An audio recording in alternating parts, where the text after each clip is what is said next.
E aí galera, muito bem-vindos ao meu canal, meu nome é Lucas, e o objetivo desse vídeo é narrar um pouco a história de Oregairu para trazer o significado por trás dela.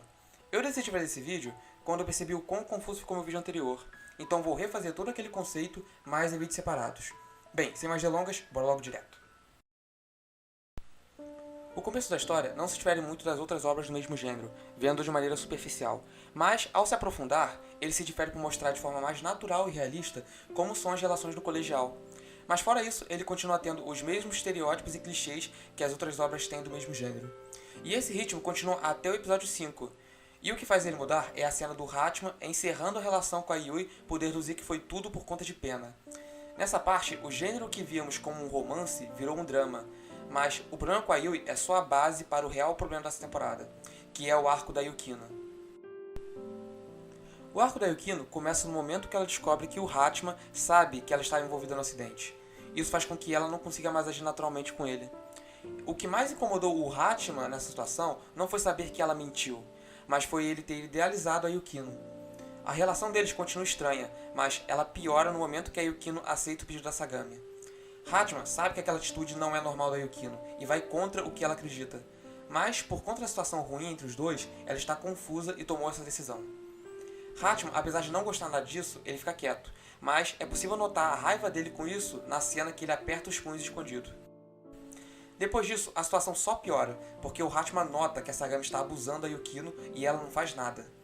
A Yukino, que confrontava os outros quando estavam errados, está agora calada, se deixando ser usada pela pessoa que deveria estar fazendo o trabalho todo. A raiva do Hachiman vai acumulando ao ponto de chegar no momento que ele decide agir por conta própria e ajudar ela. E essa é a cena onde eu queria chegar. A obra se trata sobre a juventude, mas, principalmente, sobre o crescimento dos personagens. Nessa cena que eu citei, o Hachiman, que não se importava com ninguém antes, demonstra agora uma real preocupação pela Yukino, a ponto de querer agir. Nesse arco, as coisas só são resolvidas no momento que o Hachiman decide falar com a Yukino e ajudar ela fazendo tudo que estiver a seu alcance. Por exemplo, a cena final do episódio 12 é desnecessária se você for ver focado no problema do episódio, mas o Hachiman fez aquilo com a Sagami pela Yukino. Ele queria que a Sagami sentisse todo o peso que tem o carro que ela escolheu e as ações que ela tomou, porque foi para isso que a Yukino decidiu ajudar ela. Toda essa cena de alto sacrifício do Hachiman, ele fez pela Yukino, e isso demonstra o quanto ele mudou comparado ao começo da obra. Mas isso tudo é só o começo da história. O desenvolvimento começa na segunda temporada. Como eu citei anteriormente, a obra tem como um de seus conceitos o crescimento dos personagens, mas agora eu vou entrar no segundo conceito dela, a amizade. Indo direto ao ponto, o começo de tudo isso é no final do episódio 2 na segunda temporada. Hachiman decide sacrificar novamente para manter a relação superficial do grupo do Hayato, e isso causa uma discussão com a Yukino. A Yukino não consegue dizer a ele porque ela não gostou do que viu, mas a Yui diz. As duas são amigas do Hachiman, claro que elas não gostariam de ver ele sofrendo. Apesar do Hachiman já estar acostumado a isso, elas não estão. É como a Hiratsuka diz na primeira temporada. 引きヶ谷、誰かを助けることは君自身が傷ついていい理由にはならないよ。いや、別に傷つくってほどのもんでも。たとえ君が痛みに慣れているのだとしてもだ。君が傷つくのを見て痛ましく思う人間もいることにそろそろ気づくべきだ。君は。O motivo do Hachiman não entender isso é fácil. Ele não admite que ele não está mais sozinho. Apesar de toda a relação que eles têm agora, o Hachiman continua com a sua mentalidade e com seu ideal de solitário. Esse problema vai acumulando até o momento que ele pede ajuda a Komati, e ela explica a ele o que ele precisa fazer. E o Hachiman age para manter o clube deles intacto e tudo é resolvido. わかるものだとばかり思っていたのね。 Ou é pelo menos o que nós pensávamos. O Hachiman pensou só em manter o clube, assim como a Yui também pensou, mas ele nunca pensou no lado da Yukino. Ele finalmente admitiu que agora ele não está mais sozinho, mas algo ainda continua errado. A relação com a Yukino ficou ainda pior do que era antes, porque agora algo está incomodando ela, e ela não consegue esconder isso. Hachiman sabe que isso é culpa dele, mas ele não sabe o que fazer. Yui também não sabe o que fazer, então ela tenta manter a conversa para tudo parecer normal. E agora que eu trouxe tudo isso, tenho que pelo menos dizer a vocês o motivo do problema. A Yukino decidiu virar presidente por conta do que aconteceu no episódio 4. あなたは何もやらなくていいんだもの。いつも誰かがやってくれるもんね。As pessoas a qual Haruno está se referindo é ao Hachiman. A Yukino está incomodada com o auto-sacrifício do Hachiman. E, se ela deixar o Hachiman agir, ele vai fazer isso de novo. Ela não quer deixar mais tudo na mão dele e ver ele fazendo isso. Ela agora quer resolver as coisas ela mesma. Infelizmente, a Yui não conseguiu entender o objetivo dela, e também não confiou na Yukino. A própria Yukino diz que isso não vai afetar o clube, mas a Yui está com medo de perder a relação com eles. No final, o Hachiman resolve tudo isso sozinho de novo, e no fundo, a Yukino sabe que ele fez um auto-sacrifício, apesar de não aparentar.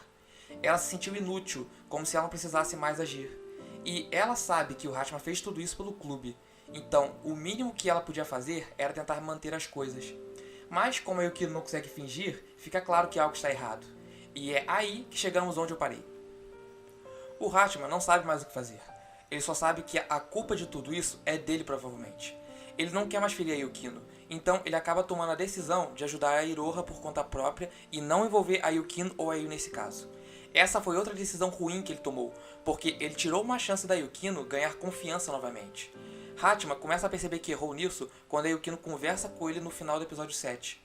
Ela diz coisas como: あなたなら一人でも解決できると思うわ。これまでもそうだったのだし。別に解決なんかしてねえよ。それに一人だから一人でやってるだけだ。お前だってそうだろ。私は違うわ。いつもできているつもりで、分かっているつもりでいただけだもの。あのな、雪の下。部活しばらく休んだら。私たちに気を使っているならそれは不要な気遣いよ。別に気を使ってるとかじゃねえよ。ずっと気を使っているわ。あの時からずっと。だからけど別にもう無理する必要なんてないじゃない。それで壊れてしまうのならそれまでのものでしかない。違う。E depois do Hachiman ouvir tudo isso, ele fica sem chão. E é aí que a obra encaminha para o terceiro e último conceito: o genuíno. Depois do Hachiman ouvir tudo aquilo que a Yukino disse a ele, ele acaba se encontrando com a Hiratsuka, que aproveita a ocasião para falar com ele. Hiratsuka tem uma conversa com ele que abre um pouco os olhos dele para a relação que ele tem com as duas. Isso dá a ele o pontapé inicial para pensar por conta própria em tudo o que ele fez. E depois de passar toda a madrugada pensando o que aconteceu até o momento onde ele estava, ele descobre o que ele realmente queria desde o começo: algo genuíno.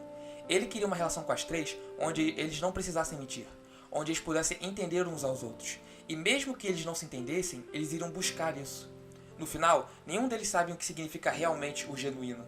Na verdade, nenhum de nós sabemos definir o que é, mas sabemos exatamente o que não é. Relações falsas, relações superficiais, algo que os três conhecem muito bem. Eles queriam ter uma relação verdadeira, e a obra gira em torno disso. Oregairo é uma obra que retrata muito bem a juventude, onde o foco é a amizade e a busca pela relação genuína entre eles. Então esse é o significado da história, e é um dos motivos do porquê Oregairo é uma obra tão especial. Bem, então é isso. Obrigado a todos que assistiram. Acabou que grande parte do vídeo foi eu narrando os acontecimentos do anime, mas foi a melhor forma que eu tinha para explicar o conceito da obra. Comentem aqui o que acharam e qualquer dúvida que tenham em relação à obra. Eu, por exemplo, não expliquei algumas das cenas que eu citei. Se tiverem qualquer dúvida em relação a elas, é só perguntar que eu respondo. Bem, então é isso. Vejo vocês nos comentários e no próximo vídeo. Valeu!